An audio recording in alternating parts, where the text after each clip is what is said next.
సోమవారం శివైక్యం చెందిన కర్ణాటకలోని తుముకూరు శ్రీ సిద్ధగంగ మఠాధిపతి ప్రముఖ ఆధ్యాత్మిక గురువు శివకుమారస్వామి అంత్యక్రియలు అశేష భక్తుల అశ్రునయనాల మధ్య కొనసాగుతున్నాయి. మఠం సంప్రదాయం ప్రకారం అన్ని క్రతువులు పూర్తి చేసి స్వామి అంతిమ సంస్కారాలను నిర్వహిస్తున్నారు. కర్ణాటక ప్రభుత్వం అధికారిక లాంఛనాలతో స్వామి అంతిమ క్రతువును చేపట్టింది. నడిచే దైవంగా, అసమాన సేవా తత్పరుడిగా, త్రివిధ దాసోహిగా, శతాయుషిగా గుర్తింపు పొందిన శివకుమార స్వామిని అశేష భక్తజనం కడసారి దర్శించి కన్నీటి పర్యంతమైంది.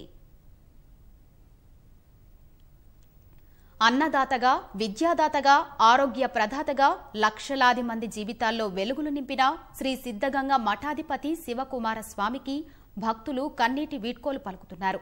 కర్ణాటక తుముకూరులోని మఠం ఆవరణలోనే స్వామికి అంత్యక్రియలు నిర్వహిస్తున్నారు. కర్ణాటక ప్రభుత్వ అధికార లాంఛనాల మధ్య శివకుమార స్వామికి అంత్యక్రియలు నిర్వహిస్తున్నారు. స్వామి గౌరవ సూచకంగా కర్ణాటక పోలీసు దళం గాల్లోకి కాల్పులు జరిపింది. మఠం వైదిక గురువులు సంప్రదాయం ప్రకారం స్వామి అంత్యక్రియల క్రతువును నిర్వహిస్తున్నారు. కర్ణాటక ముఖ్యమంత్రి కుమారస్వామి, మాజీ సీఎంలు యడ్యూరప్ప, సిద్దరామయ్య, పలువురు రాజకీయ, సినీ ప్రముఖులు పెద్ద ఎత్తున ప్రజలు కుమారస్వామిని కడసారి దర్శించుకుని నివాళి అర్పించారు.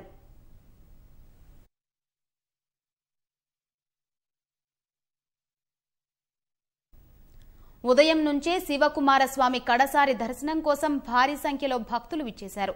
లక్షలాదిగా తరలివచ్చిన భక్తులతో తుముకూరు శ్రీ సిద్ధగంగ మఠం జనసంద్రమైంది. అన్నదాతగా, విద్యాదాతగా, ఆరోగ్యదాతగా ఆయన అందించిన నిరుపమాన సేవలను భక్త కోటి స్మరించుకుంది. ఆపన్నుల జీవితాల్లో వెలుగురేఖలు నింపిన అసమాన సేవ, ఆధ్యాత్మిక తత్పరుణ్ణి చివరిసారి దర్శించుకునే భక్తులు కన్నీటి పర్యంతమయ్యారు.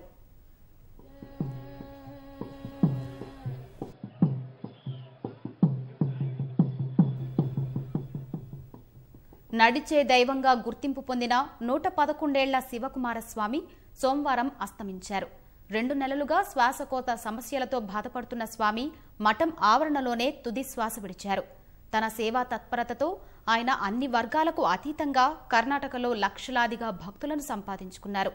శివకుమారస్వామి గౌరవార్థం కర్ణాటక ప్రభుత్వం 3 రోజులు సంతాప దినాలుగా పాటిస్తోంది.